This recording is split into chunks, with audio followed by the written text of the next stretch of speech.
उसने बोला संज्ञानात्मक विकास निम्न में से किसके द्वारा समर्थित होता है। यानी संज्ञानात्मक विकास की जब बात होती है तो आपको एक बात ध्यान रखना चाहिए कि ये जो है ये प्याजे का है। किसका है? ये प्याजे का है। अब संज्ञानात्मक विकास का सिद्धांत जब प्याजे ने दिया तो उन्होंने ये वाली बात बोली कि संज्ञानात्मक यानी बुद्धि का विकास किसके द्वारा हो सकता है, ये वाली बात ये पहला क्वेश्चन कह रहा है। तो पहला उसने है जितनी संभव हो उतनी आवृत्ति से संगत और सुनियोजित परीक्षाओं का आयोजन करना चाहिए। मैं जितने भी आपको प्रीवियस क्वेश्चन कराता हूं तो मैं आपको, एक तो आवृत्ति मतलब होता है दोहराना, आवृत्ति मीन्स क्या होता है? दोहराना। तो ये हमारा नेगेटिव रहेगा। और अगर कहीं पर आपको परीक्षा शब्द आ रहा है तो हमेशा ये भी हमें कैसा लगाना है? नेगेटिव लगाना। और ये भी हमें कैसा लगाना है? नेगेटिव लगाना है। तो जो हम दोहराते हैं तो रटना हो गया, तो बुद्धि का विकास रटना के आधार पर तो नहीं हो सकता। दूसरा, उन गतिविधियों को प्रस्तुत करना जो पारंपरिक पद्धतियों को सुदृढ़ बनाती है यानी स्थायी बनाती हैं। तीसरा ऑप्शन देते हैं एक समृद्ध और विविधतापूर्ण वातावरण उपलब्ध कराना। देखो सुदृढ़ मीन्स क्या होता है? स्थायी होता है। क्या होता है? स्थायी होता है। और स्थायी हमेशा कैसा होता है? पॉजिटिव, वो सॉरी नेगेटिव वर्ड होता है, स्थायी भी नहीं लगा सकते। एक समृद्ध और विविधतापूर्ण वातावरण उपलब्ध कराना, ये हमारा हो सकता है, क्योंकि हो सकता है। अभी एक और ऑप्शन हमारा बचा हुआ तो उस ऑप्शन को देख लेते हैं। सहयोगात्मक की अपेक्षा व्यक्तिगत गतिविधियों पर अधिक ध्यान केंद्रित करना। अब आपको यहां पर यह समझना है कि संज्ञानात्मक विकास निम्न में से किसके द्वारा सबसे ज्यादा विकसित होता है। तो मैंने पहला वाला काट दिया है, दूसरा वाला काट दिया, तीसरा करा एक समृद्ध और विविधतापूर्ण वातावरण उपलब्ध करवाना, सहयोगात्मक की अपेक्षा व्यक्तिगत गतिविधियों पर अधिक ध्यान केंद्रित करना। तो ये थोड़ा हमें ज्यादा ऑर्डर लग रहा है, तो हमारा राइट आंसर कौन सा हो जाएगा? तीसरा राइट आंसर हो जाएगा। यानी एक समृद्ध और विविधतापूर्ण यानी विभिन्न सामग्रियों से संबंधित उस वातावरण को हम जब बच्चे के सामने प्रस्तुत करेंगे तो उसकी बुद्धि ज्यादा से ज्यादा विकसित होगी। तो हमारे पहले का राइट आंसर कौन सा हो गया? तीसरा राइट आंसर हो। कौन सा राइट आंसर हो गया? तीसरा राइट आंसर होगा। चलते हम दूसरे क्वेश्चन की तरफ। दूसरा क्वेश्चन उसने बोला मानव विकास किसका परिणाम है। यानी जब एक व्यक्ति का विकास होता है, यानी जब एक व्यक्ति का निर्माण होता है, तो आपको यह समझना है कि जब एक व्यक्ति का निर्माण होगा तो उसमें सबसे ज्यादा बड़ा जो हाथ होता है वो दो चीजों का होता है। एक आपको बताना है वंशानुक्रम का। किसका? एक बताना आपको वंशानुक्रम का, और दूसरा जो आपको बताना वो बताना वातावरण का। अब वंशानुक्रम का दूसरा नाम मैं आपको प्रकृति भी बता सकता हूं कि इसका नाम प्रकृति होता है, और वातावरण का दूसरा नाम जो होता है वो पोषण होता है। इनके आधार पर एक व्यक्ति का निर्माण होता है। किसके आधार पर एक व्यक्ति का निर्माण होता है? इनके आधार पर। तो मात्रात्मक, गुणात्मक, कुछ सीमा तक अमापनीय, और मात्रात्मक और गुणात्मक। अब यहां पर उसने दो तरीके से आपको समझाया है, जो आप इसको ने समझकर, अब मैं आपको इसने समझाया कैसे है मैं आपको बता दे रहा हूं। इसका जो राइट आंसर वो कौन सा है? ये है। अब जो मानव विकास जब विकसित होता है तो यहां पर दो चीज होती हैं। एक होती है हमारी वृद्धि और एक होता हमारा विकास। ये वाला क्वेश्चन उसने इस आधार पर पूछा है। ये जो हमारी वृद्धि होती है ये हमेशा कैसी होती है? तो आपको बताना ये हमारी मात्रात्मक होती है। कैसी होती है? मात्रात्मक। जबकि विकास जो होता है वो हमारा कैसा होता है? तो आपको बता देना गुणात्मक होता है। इसी के आधार पर इसने इसका राइट आंसर क्या माना है? मात्रात्मक और गुणात्मक माना है। केवल मात्रात्मक, केवल गुणात्मक। कुछ अगर आपको कहीं किसी ऑप्शन में कुछ शब्द आ रहा है तो आप हमेशा कैसा लगाएंगे? इसको नेगेटिव लगाएंगे। अगर इसकी जगह वो इन वाले ऑप्शनों को देता तब भी आप राइट आंसर लगा सकते थे कि वंशानुक्रम वातावरण के द्वारा या प्रकृति और पोषण के द्वारा एक बालक के व्यक्तित्व का निर्माण या एक मानव का विकास होता है। क्लियर बात है? चलते हम अपने नेक्स्ट क्वेश्चन की तरफ। नेक्स्ट क्वेश्चन हमारा कौन सा कह रहा है? तीसरा क्वेश्चन आ रहा है। देखो मैंने अभी आपको बताया था प्रकृति और पोषण विवाद निम्न में से किससे संबंधित है। उसने वही वाली बात फिर बोली है कि प्रकृति और पोषण जो है वो किसके आधार पर है। देखो मैंने आपको बताया कि प्रकृति को किस नाम से जानता? वंशानुक्रम। पोषण को किस नाम से जाना? वातावरण के नाम से। और ये वाला यही तो कह रहा है।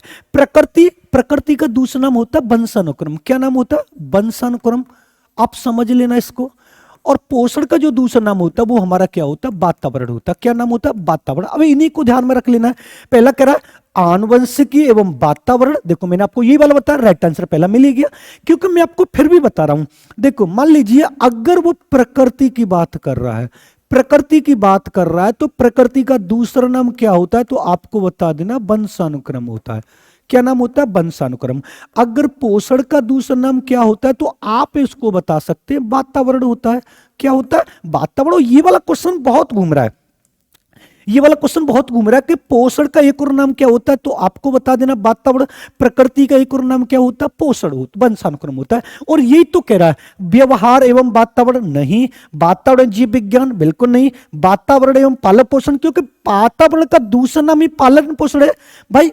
वातावरण का क्या नाम है, पालन पोषण है। यानी एक बच्चे का जो पालन पोषण किया जाता है वो वातावरण में रह के तो किया जाता है। जब बच्चे का जन्म हो जाएगा, बच्चा वातावरण में आ जाएगा, तभी तो उसका पालन पोषण होगा। तो मैं आपको इसी वाली बात समझाने की कोशिश कर रहा हूं कि प्रकृति को हम वंशानुक्रम भी कह सकते हैं और पोषण को हम वातावरण भी कह सकते हैं। ये वाली बात आपको अच्छे से ध्यान में रखनी है। चलते हैं हम अपने तीसरे क्वेश्चन की तरफ।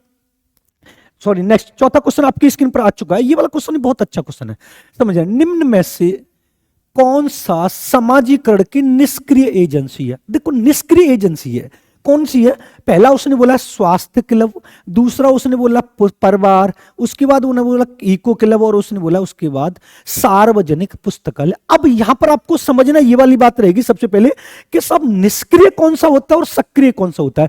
तो थोड़ा हम इस वाली बात को समझ लेते हैं कि एक दो होता है जो निष्क्रिय होता है, समझना निष्क्रिय किसे कहते हैं और एक होता है सक्रिय किसे कहते हैं। यहां पर आपको मैं 2 से 3 क्वेश्चनों को समझाने की कोशिश करूंगा।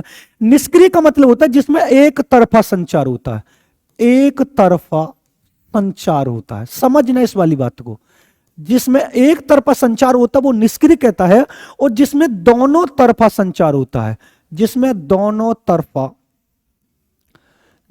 दोनों तरफा जो संचार होता है वो सक्रिय कहलाता है। यानी जिस संस्था में जब हम दोनों तरफ से बातें करते हैं, विचारों का आदान प्रदान होता है, वो हमारा सक्रिय कहलाता है, और जिसमें एक तरफा संचार होता है वो हमारा निष्क्रिय कहलाता है। अब वो वाली बात यही तो कर रहा है कि देखते निष्क्रिय कौन सा है। देखो स्वास्थ्य क्लब, यानी जब हम हॉस्पिटल में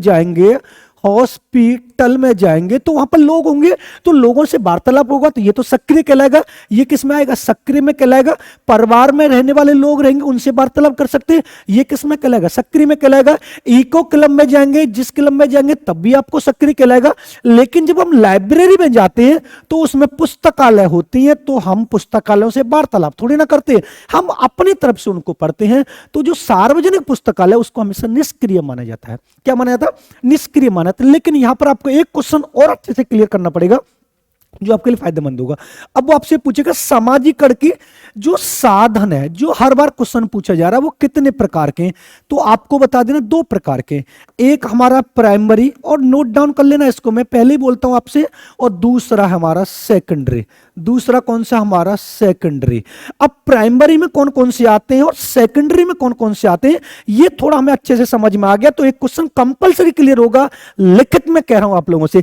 प्राइमरी में आपको हमेशा 2 रखने हैं, एक रखना परिवार और दूसरा रखना पड़ोस। एक रखना परिवार और दूसरा रखना पड़ोस। सेकेंडरी में हमें कौन कौन से रखने हैं, तो सेकेंडरी की जब हम बात करते हैं तो सेकेंडरी में एक हमें समाज रखना है। कौन सा रखना है, एक समाज रखना है, एक समुदाय रखना है, एक मित्र मंडली रखनी है, एक विद्यालय रखना है, और यहां से हर बार क्वेश्चन आता है, और एक लास्ट में जो हमें रखना है वो मीडिया रखना है। क्या रखना है, मीडिया रखना है। यानी अगर आपसे ये पूछे कि सामाजिक सोशलाइजेशन की जो एजेंसी वो कितने प्रकार की होती है, तो आप 2 प्रकार की बताएंगे। कौन कौन सी, एक आप बताएंगे प्राइमरी, कौन सी बताएंगे, एक बताएंगे प्राइमरी, और दूसरी कौन सी बताएंगे, तो आप बताएंगे सेकेंडरी। अब प्राइमरी में हमेशा 2 आती है, परिवार और पड़ोस, और सेकेंडरी में हमेशा बहुत सारी आती है। और यह वाली बात ध्यान रखनी है कि एक समाज आएगा, एक समुदाय आएगा, एक मित्र मंडली आएगा, विद्यालय आएगा, और एक मीडिया आएगा, क्योंकि यहां से 100% एक क्वेश्चन आपको मिलेगा ही मिलेगा। अब आपसे क्वेश्चन यहां पर यह पूछा था कि निष्क्रिय सक्रिय एजेंसी कौन सी होती है, तो मैंने आपको 2 तरीके में डिफाइन कर दिया है कि जिसमें हम विचारों को आदान प्रदान कर सके वो सक्रिय कहलाती है, और जिसमें हम एक तरफा संचार करते हैं वो हमारी निष्क्रिय कहलाती है। अब स्वास्थ्य क्लब को हम एक तरह से हॉस्पिटल के रूप में भी ले सकते हैं, तो वहां पर विचारों का आदान प्रदान डॉक्टर से हो जाता है। अगर हम परिवार में रहते हैं तो विचारों का आदान प्रदान हो जाता है। इको क्लब मान लीजिए बहुत सारे जो बियर बार होते हैं उनके में भी बच्चों विचारों का आदान प्रदान हो जाता है। लेकिन जब हम लाइब्रेरी जाते हैं तो लाइब्रेरी में सिर्फ बुक्स होती हैं, और हम अपनी बुक्स को पढ़ते हैं, ना कि बुक्सों से बात करते हैं। और जिसमें बात एक तरफ से हो रही है तो वो कौन सा कहलाएगा, निष्क्रिय कहलाएगा। तो हमारा राइट आंसर कौन सा हो जाएगा, ये वाला। इसका स्क्रीनशॉट भी आप ले सकते हैं क्योंकि यहां से क्वेश्चन कंपलसरी आपको पुटअप होगा। नेक्स्ट क्वेश्चन आपका स्क्रीन पर आ चुका है। बाइगोस्की बहुत आता है, ध्यान रखिएगा, मैं पहले बता रहा हूं बाइगोस्की को आपको तो पढ़ना ही पढ़ना है। बाइगोस्की ने क्या बोला है कि बाइगोस्की के सिद्धांत में विकास के निम्नलिखित में से कौन से पहलू की उपेक्षा की जाती है। उपेक्षा मतलब बुराई की जाती है, किसकी बुराई, उपेक्षा। देखो दो चीज समझना, एक होती है उपेक्षा और एक होती है अपेक्षा। उपेक्षा मीन्स मतलब कमी की बात हो सकती है, कमी की बात हो सकती है और ये नेगेटिव में ली जाती है, और एक होती है अपेक्षा। अपेक्षा मतलब सहयोगी हो सकती है, क्या हो सकती है, सहयोगी हो सकती है। तो हमें बात किसकी करनी है, उपेक्षा। तो उपेक्षा हमारी क्या होगी, कमी की बात करनी है। तो कौन सा ऐसा पहलू है जो बाइगोस्की के अंतर्गत नहीं आता। और बाइगोस्की जो होता है ना, मैंने इसकी वीडियो भी अपने चैनल पर डाल रखी है, आप जाकर टीचर्स मंत्र के ऑफिशियल पर देख सकते हैं, चैनल को सब्सक्राइब कर सकते हैं और वहां पर जाकर देख सकते हैं। बाइगोस्की को मैंने बहुत अच्छे तरीके से डिफाइन किया हुआ, और बाइगोस्की के लिए 3 क्वेश्चन लिखा था, समझना। देखो बाइगोस्की ने कौन सा सिद्धांत दिया, तो सबसे पहले आपको यह समझ में आना चाहिए, बाइगोस्की ने सामाजिक विकास का सिद्धांत दिया था।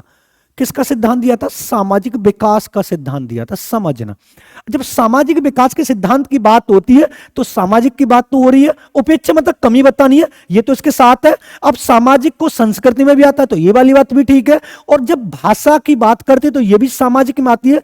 लेकिन जैविक का दूसरा नाम जो होता है दोस्त, वो क्या होता है, हमारा शारीरिक होता है। वो हमारा क्या होता है, शारीरिक होता है। जबकि शारीरिक की बात बाइगोस्की ने नहीं की है, तो उपेक्षा राइट आंसर हमारा कौन सा हो जाएगा, राइट आंसर हमारा हो जाएगा जैविक वाला, राइट आंसर हो जाएगा। जैविक की बात नहीं की है मेरे दोस्त। अब यहां पर थोड़ा बाइगोस्की को डिफाइन कर लेते हैं। अगर बाइगोस्की की बात होगी तो आपको MKO पढ़ना है, ZPD पढ़ना है, और सबसे ज्यादा जो आपसे पूछता है स्कैफोल्डिंग पढ़ना है दोस्त, स्कैफोल्डिंग पढ़ना है। क्योंकि स्कैफोल्डिंग जो होता है, इसका नाम अगर देखा जाए, पाड़, ढांचा, मचान, चबूतरा, पैठ, चौखट, ये इतने नामों से स्कैफोल्डिंग जाना जाता है। लेकिन दोस्त आपसे वो ये नहीं पूछ रहा कितने नामों से जाना जाता है, वो इसका दोस्त ये पूछेगा इसका अर्थ क्या होता है। तो आप इसका अर्थ आराम से बड़ी तल्लीनता के साथ बता देना, अस्थायी सहयोग, यानी थोड़ी देर के लिए जो सहायता की जाती है, थोड़ी देर के लिए जो सहायता की जाती है, 5 सेकंड, 10 सेकंड, 1 मिनट के लिए जो सहायता दी जाती है, उसको स्कैफोल्डिंग बोला गया है। अगर MKO की फुल फॉर्म आपसे पूछता है तो MKO की फुल फॉर्म आप बताना, मोर नॉलेजेबल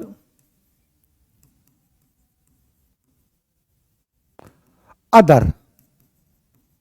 ZPD की फुल फॉर्म आपसे पूछेगा तो आप बताना, जोन प्रोक्सीमेंटल ऑफ डेवलपमेंट, निकटवर्ती विकास का चित्र। क्योंकि बाइगोस्की से आपने ZPD पढ़ लिया, MKO पढ़ लिया, स्कैफोल्डिंग पढ़ लिया, एक क्वेश्चन आपका हो गया। और बाइगोस्की ने कभी भी उसकी शारीरिक की बात नहीं की है, ये वाली बात आपको अच्छे से ध्यान में रखनी चाहिए। और उपेक्षा शब्द आपको ध्यान रखना है, जब उपेक्षा की बात हो तो आपको उसकी कमी बतानी है। क्या बतानी है, कमी बतानी, ये वाली बात आपको अच्छे से ध्यान में रखनी। क्लियर है, चलते हैं अपने नेक्स्ट क्वेश्चन की तरफ।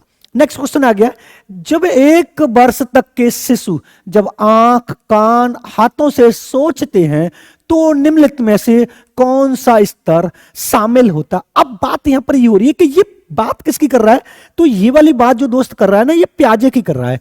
ये किसकी बात कर रहा है, जीन पियाजे की बात कर रहा है। और जीन पियाजे ने कौन सा सिद्धांत दिया था, तो आपको बता देना, संज्ञानात्मक विकास का सिद्धांत दिया था। कौन सा सिद्धांत दिया था, तो आपको बता देना, संज्ञानात्मक विकास का सिद्धांत दिया था। और कितनी अवस्थाएं बताई थी, तो आपको बता देना है 4 स्टेज बताई थी इन्होंने। कितनी स्टेज बताई थी, 4 स्टेज बताई थी।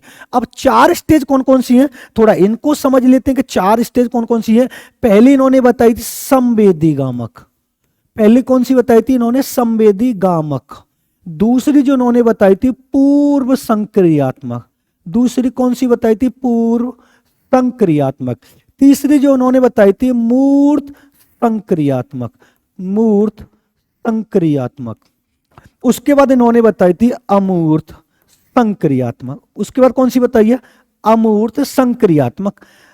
प्याजे कंपलसरी 3 क्वेश्चन देके जाएगा। अगर प्याजे ढंग से कर लिया, इसका समय 0 से 2 वर्ष, 2 से 7 वर्ष, 7 से 11 वर्ष, 11 से 15 बस।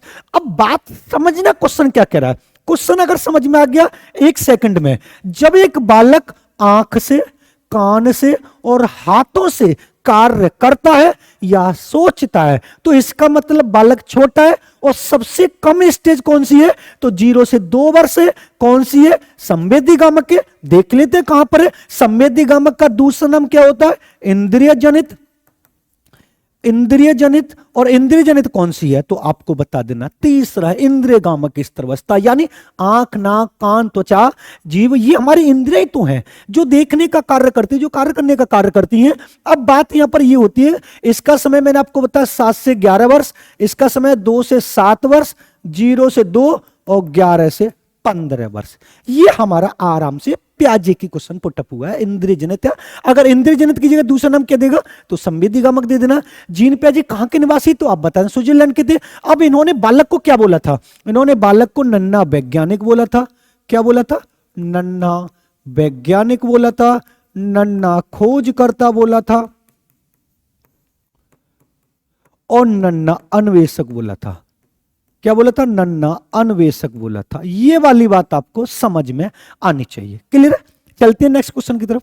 नेक्स्ट क्वेश्चन आप समझना, ये वाला क्वेश्चन भी बहुत अच्छा आता है। रिया कच्चा पिकनिक तय करने हेतु ऋषभ से सहमत नहीं है। मान लीजिए एक लड़की है, स्कूल में पिकनिक की तैयारी हो रही है, लेकिन वो अपने विचार प्रकट करती है, लेकिन उसी क्लास में एक लड़का ऋषभ है, उसके विचारों से वो सहमत नहीं है। वह सोचती है कि वो बहुमत के अनुकूल बनाने के लिए नियमों का संशोधन किया जा सकता है। यह सहपाठी विरोध प्याजे के अनुसार निम्नलिखित में से किससे संबंधित है। मतलब वो ये कहती है कि अगर मैं जो अपने विचार प्रकट कर रहा हूं और ऋषभ नाम का लड़का जो अपने विचार प्रकट कर रहा है, अगर मेरे विचार सबसे ज्यादा एक्सेप्टेबल हुए तो मैं संशोधन कर सकती नियमों में। तो वो प्याजे के किससे है, विस्मांग नैतिकता, संज्ञानात्मक अपरिपक्वता, प्रतिक्रिया या सहयोग की नैतिकता। अब उसने ये वाली बात बोली है, जब हम पिकनिक के स्तर पर जाते हैं तो मान लीजिए मेरे पर ज्यादा सपोर्टेबल व्यक्ति आ रहे हैं, तो उनके आधार पर प्याजे की कौन सी अवस्था कहलाएगी। एक कहलाए संज्ञान अपरिपक्वता, ये तो बिल्कुल नहीं होगा।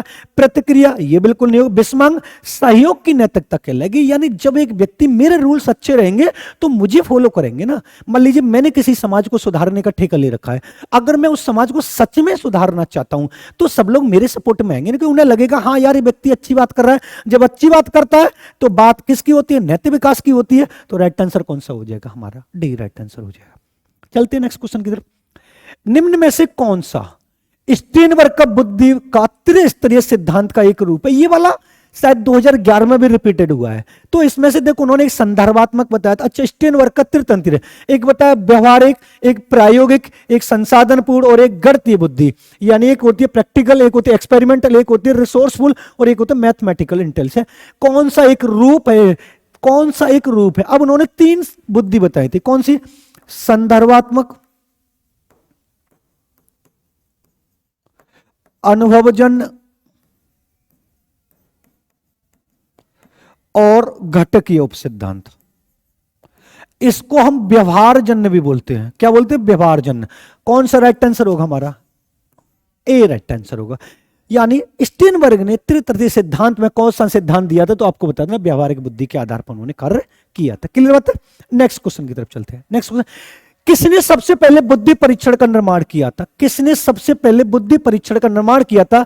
डेविड वेसलर, अल्फ्रेड बिने, चार्ल्स एडवर्ड स्पीयरमैन और रॉबर्ट स्टेनबर्ग। देखो मैं आपको एक वाली ये वाली बात बताना चाह रहा हूं, जो सबसे पहला जो परीक्षण आया था वो 1905 में आया था। और वो किसने किया था, तो आपको बता अल्फ्रेड बिने या बिने साइमन ने दिया था। किसने दिया था, अल्फ्रेड बिने या बिने साइमन ने दिया था। यहां पर अल्फ्रेड बिने की बात हो रही है। डेविड जो बेसलर हैं ये प्रौढ़ बुद्धि के जनक माने जाते हैं। किसके जनक माने जाते हैं, तो आपको बता देना प्रौढ़ बुद्धि के जनक माने जाते हैं। स्पीयरमैन ने 2 फैक्टर थ्योरी दी थी। कौन सी फैक्टर थ्योरी दी थी, तो आपको बता दें 2 फैक्टर थ्योरी दी थी। अब ये 2 फैक्टर थ्योरी कौन सी थी, तो उन्होंने 2 तत्व बताए थे। कौन सा, एक बताया था जी कारक और एक बताया था एस कारक। एक कौन सा बताया था, एस कारक। अगर स्टीनबर्ग का तो आपको बताया त्रितंत्र का सिद्धांत दिया था, जो अभी पिछला क्वेश्चन पूछा गया, त्रितंत्र का सिद्धांत। तो ये वाली बात आपको समझ में आनी चाहिए कि बुद्धि का सबसे पहला जो परीक्षण था 1905 में बिने साइमन ने दिया था। क्लियर बता। नेक्स्ट क्वेश्चन की तरफ चलते हैं। ध्वनि संबंधी जागरूकता, वो आपसे ये कह रहा है कि ध्वनि संबंधी जागरूकता, ध्वनि संबंधी जागरूकता निम्नलिखित में से किस क्षमता से संबंधित है? यानी ध्वनि संबंधी जागरूकता निम्नलिखित में से किस योग्यता से संबंधित है? पहली, ध्वनि संरचना पर चिंतन कर रहा हूं, उसमें हेर फेर करना, सही सही व धारा प्रभाव बोलना, जानना समझना और लिखना, व्याकरण के नियमों में दक्ष होना। ये मैंने हटा दिया है। यानी ध्वनि संबंधी जागरूकता, यानी मान लीजिए अगर मैं आपको पढ़ा रहा हूं, मेरी क्लास में 100 बच्चे बैठे हुए और मैं जो बोल रहा हूं अगर 100 बच्चों को ढंग से समझ में आ रहा है, फिर वो समझकर उस किताब पर लिख रहे हैं, तो इसका मतलब उनको ध्वनि संबंधी जागरूकता हो रही है। मैं जो बोल रहा हूं सामने वाला व्यक्ति समझ नहीं पा रहा तो ध्वनि जागरूक है नहीं। मैं जो बोल रहा हूं सामने जो मेरे स्टूडेंट बैठे हैं 100 से 200 वो समझ रहे हैं, फिर उसको समझकर अपनी नोटबुक में लिख रहे हैं, तो इसका मतलब ध्वनि संबंधी जागरूक है। तो उसका राइट आंसर कौन सा होगा? तीसरा, जानना, फिर समझना, फिर उसके बाद लिखना। ठीक है, तो हमारा राइट आंसर कौन सा हो जाएगा? तीसरा। यानी मैं जो बोल रहा हूं, अब मैं जिन शब्दों का प्रयोग करूंगा आप पहले उनको जानोगे बोल क्या रहे हैं, फिर उसके बाद समझोगे, फिर समझ के बाद अपनी नोटबुक पे लिखोगे, तो इसका मतलब मेरा जो बोलना है वो क्लियर तरीके से, स्पष्ट तरीके से आपको सुनाई दे रहा है। क्लियर बात है? नेक्स्ट क्वेश्चन की तरफ चलते। कक्षा कक्ष में जेंडर लिंग विभेद क्या करता है? मैं आपको बता दूं जेंडर कैसी संरचना, आपसे ये पूछा भी जाता है तो आप इसको बता देना सामाजिक संरचना। कैसी संरचना है तो आप बता देना सामाजिक संरचना। कैसी संरचना तो आप बता देना सामाजिक संरचना है। अब ये कह रहा जेंडर लिंग क्या होता है? छात्रों के निष्पादन होता है, कार्य करने का तरीका को प्रभावित नहीं करता है? बिल्कुल करता है साहब। लड़कियां बड़ा कोमल स्वभाव की होती हैं, लड़के कठोर स्वभाव के होते हैं, लड़कियां बहुत जल्दी रो जाती हैं, लड़के नहीं रोते। बिल्कुल समझ में आ रहा है, तो ये तो प्रभावित करेगा। छात्रों को हंसोन्मुख प्रयासों अथवा निष्पादन का कारण बन सकता नहीं। ऐसा नहीं होता कि कभी कभी हम किसी की हंसी बनाए और किसी की थोड़ी खिल्ली उड़ाए, ऐसा भी नहीं। पुरुष छात्रों के वृद्धि उन्मुख प्रयास अथवा निष्पादन का कारण बन सकता है, महिला शिक्षकों की अपेक्षा पुरुष शिक्षकों के द्वारा अधिक किया जाता है। ये कह रहा है कि जेंडर लिंग भेदभाव, यानी लड़की लड़की की तरह लड़के लड़की की तरह हम दोनों में पार्टिसिपेट कर ले, यानी एक पार्सल की बात करते हैं, विविधता की बात करते हैं। तो देखो पहला वाला मैंने काट दिया, छात्रों के हंसोन्मुख प्रयासों अथवा निष्पादन का कारण बन सकता है, इसको मैंने काट दिया। पुरुष छात्रियों के वृद्धि उन्मुख प्रयासों अथवा निष्पादन का कारण बन सकता है, महिला शिक्षकों की अपेक्षा पुरुष शिक्षकों के द्वारा अधिक किया जाता है। तो ये हमारा थोड़ा राइट आंसर है, क्योंकि यहां पर भेदभाव की बात हो रही है और भेदभावी तो हमें बताना कक्षा में जेंडर लिंग भेदभाव। तो हमारा राइट आंसर कौन सा हो जाएगा? डी राइट आंसर हो जाएगा। कौन सा राइट आंसर हो जाएगा? डी राइट आंसर हो जाएगा। नेक्स्ट क्वेश्चन की तरफ चलते। निम्न में से कौन सा एक सीखने की शैली का उदाहरण है? यानी कौन सा एक सीखने की शैली का उदाहरण है? पहला है चाक्षुष यानी आंख, संग्रहण, तथ्यात्मक, स्पर्श संबंधी। निम्न में से कौन सा एक सीखने की शैली का उदाहरण है? पहला विजुअल, दूसरा एक्युरल और तथ्यात्मक और स्पर्श संबंधी। यानी सीखने का शैली का किसके द्वारा हम सीख सकते हैं? किसके द्वारा सीख सकते हैं? आंखों के द्वारा देखने का कार्य करता है। संग्रहण यानी ये कह रहा है एक्चुअल की बात जो होती है, यानी जो हम कलेक्ट करते हैं। तीसरा तथ्यात्मक, ये कह रहा है फैक्चुअल की बात कर रहा है, जो फैक्ट की बात होती है। और उसकी बात करें स्पर्श संबंधी यानी टैक्चुअल, यानी जब हम स्पर्श के माध्यम से सीखते हैं तो कौन किसके द्वारा सीख सकते हैं? आप बताइए। सीखने की शैली का उदाहरण है, मान लीजिए एक अंधा व्यक्ति, वो किसके द्वारा? स्पर्श के माध्यम से सीखेगा, मान लीजिए, हो सकता है। तो हमारा जो राइट आंसर होगा स्पर्श संबंधी। यानी कभी कभी कुछ आपने देखा होगा एक ऐसा ब्लाइंडनेस कोर्स चल रहा है कि बच्चे आंखों पे पट्टी बांधने के बाद नोट की पहचान कर लेते हैं कि ये 500 का नोट है, ये 100 का नोट है, ये 200 का नोट है, ये 2000 का नोट है। तो सीखने की शैली का उदाहरण हमेशा कैसा माना जाएगा? स्पर्श संबंधी के मान से माना जाएगा। क्लियर? नेक्स्ट क्वेश्चन की तरफ चलते हैं। एक शिक्षक कच्चा कार्य को एकत्र करता और उन्हें पढ़ता है। कच्चा कार्य को एकत्र कर रहा फिर उन्हें पढ़ता है, उसके बाद योजना बनाता और अपने अगले पाठ को छात्रों की आवश्यकता को पूरा करने के लिए समायोजित करता है। वो क्या कर रहा है? मान लीजिए मैं आज जो आपको पढ़ा रहा हूं इसकी योजना बना के लेके आऊंगा, आपकी आवश्यकता को ध्यान में रख के लेके आऊंगा, फिर नेक्स्ट पार्ट को मैं आपके सामने प्रस्तुत करूंगा। तो मैं क्या करना चाह रहा हूं? सीखने का आकलन, सीखने के रूप में आकलन, सीखने के लिए आकलन, सीखने के समय आकलन। ये वाला कभी नहीं होता। एक शिक्षक कच्चा कार्य को एकत्र करता और उन्हें पढ़ाता, उसके बाद योजना बनाता और अगले पाठ को छात्र की आवश्यकता को पूरा करने के लिए समायोजित करता है। वह क्या कर रहा है? यह जो होगा सीखने के रूप में, सीखने के लिए और सीखने का आकलन होगा।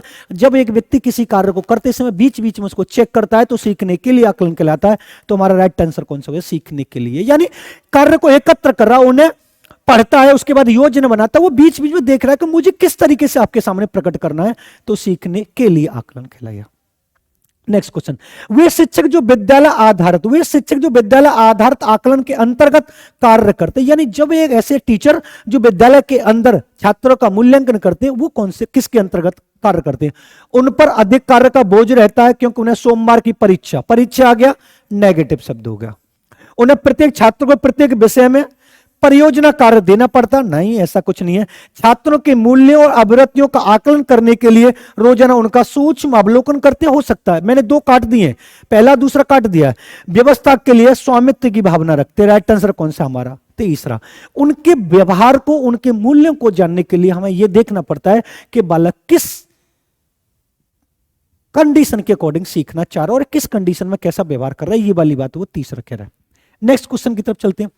ग्रेड अंकों से कैसे अलग है? यह प्रश्न किस प्रकार के प्रश्नों से संबंधित है? मान लीजिए मैं आपको ये यहां पर समझा भी दे रहा हूं, जब हम ग्रेड की बात करते हैं तो मान लीजिए A+ में ग्रेड जो आएगा वो 90 से लेकर 95% के बीच में आएगा, और जो A ग्रेड आएगा वो 80 से लेकर 90 के बीच में आएगा।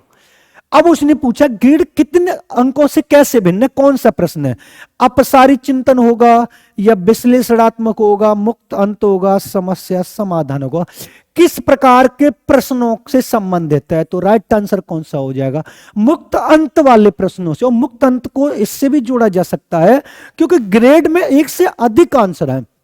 मुक्त अंत वाला होता है जिसके 1 से अधिक आंसर हों, जिसके 1 से अधिक आंसर होंगे वो हमारा कौन सा होगा? मुक्त अंत वाला प्रश्न होगा। मान लीजिए 90 से 95% के बीच में एक बच्चा नहीं होगा, 100, 200, 500, 1000, 1500 जो भी हो सकते हैं, सबके लिए एक ग्रेड बोल दिया गया है A+, यानी ऐसा पॉइंट जिसके अंदर बहुत सारे पॉइंट समाहित हो जाएं वो मुक्त अंत वाला प्रश्न कहलाता है। क्लियर है? नेक्स्ट क्वेश्चन की तरफ चलते हैं। छात्राएं, अब ये जेंडर की बात कर रहा है। छात्राएं गणित के सवाल अच्छे से सीखती हैं, लेकिन उन्हें तब कठिनाई आती है जब उनसे तर्क के बारे में पूछा जाता है। अपनी उम्र के लड़कों की तरह गणित में अच्छी होती हैं, अपनी उम्र के लड़कों की तुलना में स्थानिक अवधारणा में कम कुशलता पूर्वक निष्पादन करती हैं, भाषिक और संगीत तक संबंधी क्षमताएं रखती हैं। ये वाला काट दिया है। छात्राएं होती कौन सी है? देखो, गणित के सवाल अच्छे से सीखती है, लेकिन उन्हें तब कठिनाई आती है जब उनसे तर्क के बारे में पूछा जा सकता है। हो सकता है अपनी उम्र के लड़कों की तरह गणित में अच्छी होती है, ये भी थोड़ा हटा सकते हैं। ये थोड़ा क्वेश्चन थोड़ा रिट वाला भी क्वेश्चन है, क्योंकि इसके चारों ऑप्शन मुझे सही से भी लग रहे हैं, क्योंकि मैं किसी को बिल्कुल पूरी तरह से टारगेट नहीं कर सकता। मैं आपसे ये भी नहीं कह सकता कि गणित के सवाल में अच्छे से सीखते लेकिन उन्हें कठिनाई तब आती है, तर्क के बारे में पूछा था। कुछ छात्राएं, कुछ गर्ल्स ऐसी होती है कि वो लड़कों से भी ज्यादा मैथ अच्छा करती हैं, तो ये यहां पर ये भी हट सकता है। अपनी उम्र के लड़कों की तरह गणित में अच्छी होती है, ये वाली भी ठीक है, अच्छी होती है, और उनसे बेटर भी होती है और उनसे कम भी होती है, ये वाला भी ठीक है, इसको भी मैं हटा सकता हूं। क्योंकि ये वाला क्वेश्चन थोड़ा मुझे ट्रिकी लग रहा है और थोड़ा आंसर उसने क्या रखा है ये सीबीएसई जानता है। अपनी उम्र के लड़कों की तुलना में स्थानिक अवधारणा में कम कुशलता निष्पादन रखती है, ऐसा कुछ नहीं है, उन्हें ज्यादा समझ हो सकती है। भाषा को संगीत संबंधी अधिक क्षमता रखती है। मेरे हिसाब से अगर उसने जो लगाया है वो कौन सा लगा रहा है ये उसके ऊपर है, क्योंकि यहां पर संशोधन भी होके आ सकता है। तो अगर इसको देखा जाए तो इसका राइट आंसर ए भी हो सकता है, तो आप ए लगा सकते हैं इसका राइट आंसर। मेरे अकॉर्डिंग इसके 4 ऑप्शन ठीक है। अब सीबीएसई ने क्या माना है वो देखा जाए, क्योंकि इस वाले क्वेश्चन पर रिट भी पड़ी हुई थी, क्योंकि छात्राएं कम भी हो सकती है, ज्यादा भी हो सकती है। क्लियर है? नेक्स्ट क्वेश्चन की तरफ चलते हैं। शब्दों में अक्षरों के क्रम को पढ़ने में कठिनाई का अनुभव होता है, अक्सर चाक्षुष स्मृति का ह्रास से संबंधित है। यानी पढ़ने में जो कठिनाई होती है वो कौन सी होती है? तो एक है डिसलेक्सिया, एक है डिसकैलकुलिया, एक है डिसग्राफिया और एक है डिस्प्रैक्सिया। तो जो पढ़ने से संबंधित होती है वो कौन सी होती है? तो आपको पता है डिसकैलकुलिया होती है। कौन सी होती है? अलेक्सिया, सॉरी, पढ़ने से संबंधित जो होती है वो डिसलेक्सिया होती है। कौन सी होती है? डिसलेक्सिया। ये डिसकैलकुलिया होती है गणित से संबंधित। ये किससे संबंधित होती है? गणित से संबंधित। ये किससे संबंधित होती है? डिसलेक्सिया। डिसलेक्सिया तो आपको बताना पढ़ने से। डिसग्राफिया किससे संबंधित होती है? तो आप बता देना लिखने से संबंधित होती है। अब डिस्प्रैक्सिया किससे होती है? तो आपको बता देना शारीरिक गतिक कौशल से। किससे होती है? शारीरिक गतिक कौशल से संबंधित। ये वाली बात आपको समझने, शारीरिक गतिक कौशल। जो बात किसकी हो रही है? पढ़ने की कठिनाई से। तो राइट आंसर कौन सा होगा हमारा? ए राइट आंसर होगा। कौन सा राइट आंसर होगा हमारा? ए राइट आंसर होगा। नेक्स्ट क्वेश्चन की तरफ चलते हैं। सभी के लिए विद्यालय में सभी की शिक्षा निम्नलिखित में से किसके लिए प्रचार का वाक्य हो सकती है, यानी सभी के लिए शिक्षा हो, वो कौन सी शिक्षा कहलाती है? तो संस्कृत शिक्षा, समावेश शिक्षा, सहयोगात्मक शिक्षा, पृथक शिक्षा। कौन सी शिक्षा होती है? तो आपको बता देना समावेश शिक्षा होती है। जब बालक को किसी भी जाति, धर्म, लिंग, समुदाय के आधार पर न बांटकर सभी बच्चों को एक साथ एक क्लास में जोड़कर पढ़ाया जाता है, तो वो कौन सी शिक्षा कहलाती है? तो आप बता सकते हैं समावेश शिक्षा कहलाती है। कौन सी शिक्षा कहलाती है? समावेश शिक्षा कहलाती है। और समावेश शिक्षा की जब बात होती है तो सभी बालकों को एक ही क्लास में सभी के साथ जोड़कर जो पढ़ाया जाता है वो हमारी कौन सी शिक्षा कहलाती है? तो आप बता सकते हैं समावेशी शिक्षा कहलाती है। कैसी शिक्षा कहलाती है? समावेशी शिक्षा कहलाती है। ये हमेशा ध्यान रखना है, इंक्लूसिव एजुकेशन कहलाता है, समावेशी शिक्षा कहलाती है। ये वाली बात आपको समझ में आनी चाहिए। क्लियर है? वो कह रहा सभी के लिए विद्यालय में सभी की शिक्षा हो, तो समावेश शिक्षा की बात करता है। प्रभावपूर्णता, व्याख्या, मौलिकता और लचीलापन किससे संबंधित होते हैं? मैं जब पढ़ाता हूं तो बताता हूं। प्रतिभा, गुण, अपसारी चिंतन, त्वरण। ये गलत है, ये गलत है, ये गलत है। राइट आंसर कौन सा है? ये, क्योंकि ये जो तीनों हैं, ये जो सारे के सारे संबंधित हैं, ये क्रिएटिविटी से संबंधित हैं। किससे संबंधित है? क्रिएटिविटी से संबंधित है। और क्रिएटिविटी किससे संबंधित होता है? अपसारी चिंतन से संबंधित होता है। और मैं आपको बताता भी हूं कि मौलिकता शब्द, प्रभावपूर्णता, लचीलापन शब्द है, तो बात किसकी हो रही है? सृजनात्मकता की बात हो रही है। किसकी बात हो रही है? सृजनात्मकता की बात हो रही है। और जब सृजनात्मकता की बात होगी तो संबंधित अपसारी चिंतन होगा। कौन होगा? अपसारी चिंतन होगा। तो आप इनको थोड़ा समझने की कोशिश किया करें कि जो राइट आंसर पूछ रहा है कुछ घुमा के भी पूछ लेता है, क्योंकि यहां पर ये क्रिएटिविटी आना चाहिए था। क्या आना चाहिए था? यहां पर क्रिएटिविटी आना चाहिए, लेकिन वो उसने क्या बोल दिया? उसने अपसारी चिंतन बोल दिया। लेकिन अपसारी चिंतन संबंधित तो सृजनात्मकता से ही है ना, तो बात तो एक ही है। नेक्स्ट क्वेश्चन की तरफ चलते हैं। नेक्स्ट क्वेश्चन आपकी स्क्रीन पर क्या कह रहा है कि प्रतिभाशाली छात्रों को किससे जुड़े हुए प्रश्नों पर अधिक समय देने के लिए कहा जा सकता है? प्रतिभाशाली बालक की बात हो रही है। किस प्रकार के प्रश्नों पर जुड़े रहने के लिए कहा जा सकता है? स्मरण, ये हमेशा रटने पर बल देता है। समझ, सर्जन, विश्लेषण। राइट आंसर कौन सा होगा? समझ के आधार पर। स्मरण मीन शब्द आए तो बात किसकी हो रही है? रटने की बात। और रटना हमें प्राथमिक स्तर पर हमेशा गलत होता है।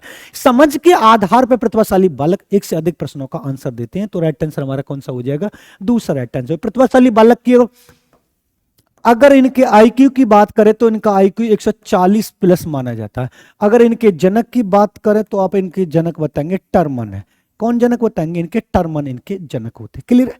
नेक्स्ट क्वेश्चन की तरफ चलते हैं। गणित में अधिगम निर्योग्यता का, गणित में अधिगम निर्योग्यता का आकलन निम्न में से किस परीक्षण द्वारा सर्वाधिक तरीके से किया था? अगर गणित की जो निर्योग्यता होती है वो कौन सी होती है? तो आपको यह पता होना चाहिए, डिसकैलकुलिया होती है।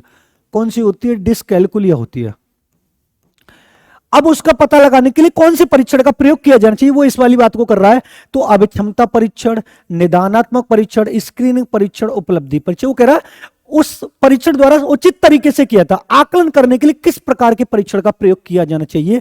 गणित में अधिगम निर्योग्यता का आकलन, यानी पता लगा रहे हैं, उसका पता लगाना है कि बालक गणित में कमजोर कैसे है। अब जब पता लगाएंगे तो किस परीक्षण का प्रयोग करेंगे? तो आपको बता देना निदानात्मक परीक्षण का प्रयोग करेंगे। तो निदानात्मक परीक्षण कहां है?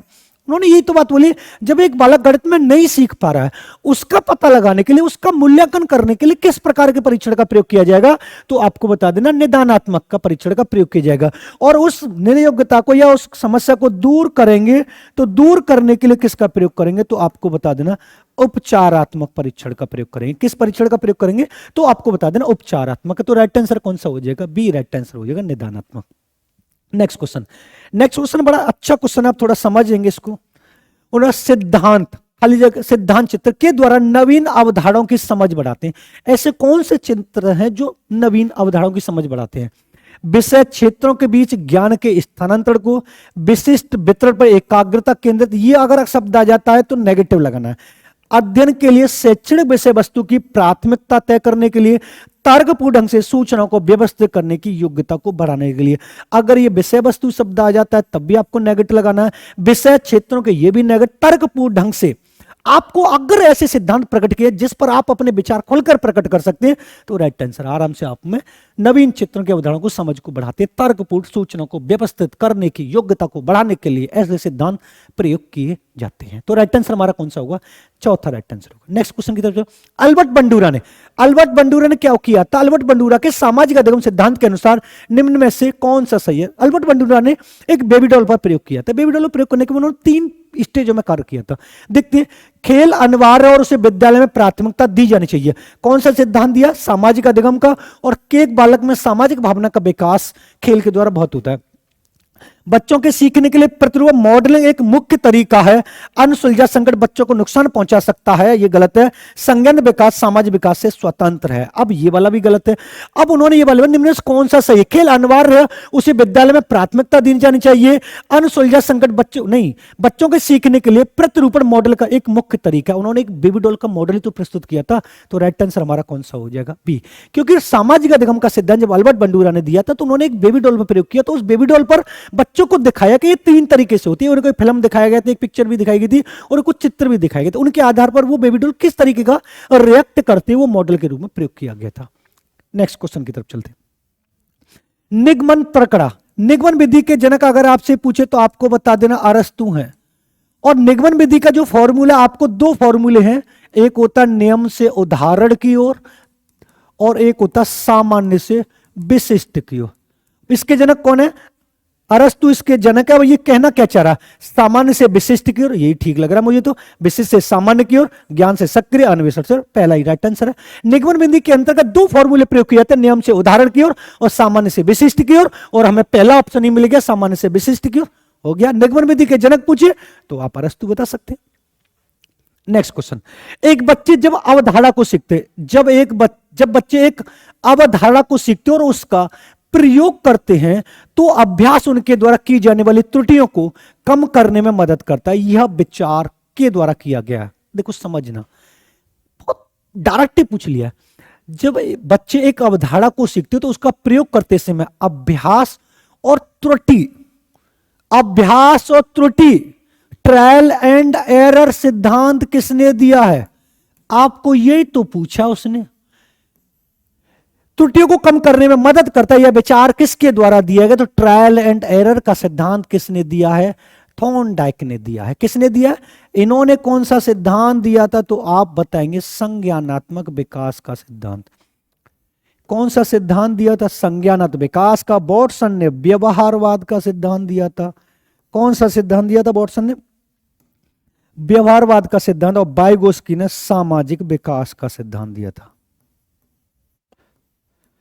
बिल्कुल, बहुत अच्छे तरीके से पूछा, बस थोड़ा क्वेश्चन को घुमा दिया, राइट आंसर हो गया आपका। नेक्स्ट क्वेश्चन की तरफ चलते हैं। निम्नलिखित में से कौन सा कौशल संवेगात्मक बुद्धि से संबंधित है? ये संवेग से संबंधित है।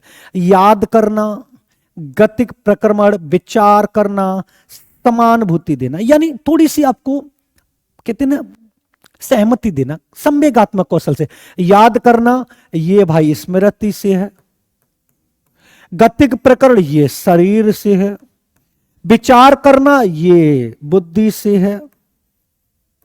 और समानुभूति देना, ये थोड़ा संवेग से है। तो राइट आंसर हमारा कौन सा हो जाएगा? कि ठीक है, उसके लिए शाबाश, उसके लिए भी शाबाश। ठीक है, दोनों को मैंने बराबर की सिंपैथी दे दी है, वो समानुभूति कहलाता है। ठीक है, तो हमारा राइट आंसर कौन सा हो जाएगा? डी राइट आंसर हो जाएगा। नेक्स्ट क्वेश्चन की तरफ चलते हैं। एक आंतरिक बल जो प्रोत्साहित करता है और व्यवहार परक प्रतिक्रिया के लिए बाध्य करता है एवं उस प्रतिक्रिया को विशेष दिशा उपलब्ध कराता है, क्या कहलाता है? एक आंतरिक बल जो प्रोत्साहित करता है, व्यवहार प्रतिक्रिया के लिए बाध्य करता है और उस प्रतिक्रिया को विशेष दिशा उपलब्ध कराता है। यानी अवपेड़क किसी कार्य को आरंभ करने, जारी रखने और नियमित करने की प्रक्रिया आपको अंदर से मोटिवेट कहलाता है। वो हमारा क्या कहलाएगा? ये तो मोटिवेट। ये गुड की परिभाषा दे दी है। ये गुड की परिभाषा दे दी है। अवपेड़क किसी कार्य को आरंभ करने, जारी रखने और नियमित करने की प्रक्रिया है जो उसे विशिष्ट उद्देश्य की तरफ ले जाती है। वो क्या कहलाता है? तो आपको बता देना, मोटिवेशन कहलाता है। क्या कहलाता है? मोटिवेशन कहलाता है। आराम से नेक्स्ट क्वेश्चन की तरफ चलते हैं। निम्न में से कौन सी शब्दावली प्राय अभिप्रेरणा के साथ अंतर बदलाव के साथ इस्तेमाल की जाती है? पहला पुरस्कार यानी प्रेरक, संवेग, आवश्यकता, उत्प्रेरणा। उसने पूछा निम्न में कौन सी शब्दावली अहोप्रेरक के साथ अंत बदलाव के साथ इस्तेमाल की जा सकती है। पहला पुरस्कार, दूसरा संवेग, संवेग को तो हटा देते हैं, आवश्यकता हो सकता, उत्प्रेरक को हटा सकते हैं, इंस्पिरेशन। अब कौन सा हो सकता है, प्रेरक हो सकता है या फिर आवश्यकता हो सकती है। दोबारा पढ़ें, निम्न में से कौन सी शब्दावली प्राय अहोप्रेरक के साथ अंत बदलाव के साथ इस्तेमाल की जा सकती है, तो हमारी कौन सी हो सकती है, आवश्यकता, क्योंकि इसके अभाव में अब मोटिवेट प्रारंभ भी नहीं हो सकता। आपकी आवश्यकता हर टाइम बदलती रहेगी, आप मोटिवेट बदलते रहेंगे। आज आप कह रहे हैं मुझे सीटेट पास करना, कल कहेंगे मुझे डीएसएसबी पास करना, परसों कहेंगे मुझे रीट पास करना, फिर उसके बाद कहेंगे ना मैं तो अब यूपीएससी की तैयारी करूंगा, फिर छोड़ के बोलोगे ना मैं अब की तैयारी ना करी, मैं अपने घर रहूंगा। मोटिवेट आप अंदर से बदल सकते हैं, तो मोटिवेट होता है। नेक्स्ट, खाली जगह, प्रेरणा अनुभूति की संतुष्टिकरण की अवस्थाओं तक पहुंचाने, व्यक्तिगत लक्ष्य को प्राप्त करने की आवश्यकता को संबोधित करता है। यानी ऐसा कौन सा पॉइंट है जो आपकी मोटिवेशन को संतुष्टि पहुंचाता है, अवस्थाओं तक पहुंचने और व्यक्तिगत लक्ष्य को प्राप्त करने के लिए जरूरी होता है। पहला, प्रभावी, भावात्मक, संरक्षण उन्मुखी और सुरक्षा उन्मुखी। सुरक्षा उन्मुखी प्रेरणा अनुभूतियों की संतुष्टिकरण की अवस्थाओं तक पहुंचने के लिए। ये राइट आंसर कौन सा होगा, तो इसका जो राइट आंसर होगा डी राइट आंसर होगा। कैसे, क्योंकि यहां पर अब्राहम मैस्लो की बात हुई है। किसकी बात हुई है, अब्राहम मैस्लो की बात हुई है। और अब्राहम मैस्लो ने जो 5 पद दिए थे आवश्यकता की मांग के सिद्धांतों में, पहला शारीरिक जैव की मांग, सुरक्षा की मांग, सामाजिक मांग, सम्मान मांग, फिर आत्मानुभूति, और व्यक्तिगत लक्ष्यों की प्राप्ति के लिए सुरक्षा उन्मुखी सिद्धांतों का प्रयोग किया जाता है।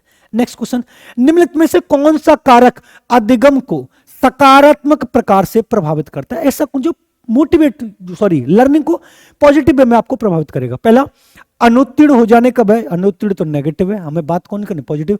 सहपाठियों से प्रतियोगिता, अर्थपूर्ण संबंध, प्रतियोगिता भी नेगेटिव हो सकता है। माता पिता की ओर से दबाव, ये भी नेगेटिव होता है। अर्थपूर्ण संबंध, राइट आंसर। दूसरा, अर्थपूर्ण संबंध यानी पॉजिटिव संबंध, रिलेशन बनाने कि मोटिवेशन ये समझ में आएगा, लर्निंग ये समझ में आएगा, ये वो समझ में आ गया, इंटेलिजेंस समझ में आएगा। ये था आज का हमारा पूरा सेशन। अगर वीडियो पसंद आए तो वीडियो को लाइक करें, शेयर करें, और चैनल पर नहीं हो तो चैनल को सब्सक्राइब कर लें, बेल आइकन ऑल को प्रेस कर लें, जिससे आने वाले वीडियो का नोटिफिकेशन आपको मिलता रहे। मिलते हैं नेक्स्ट वीडियो में, धन्यवाद।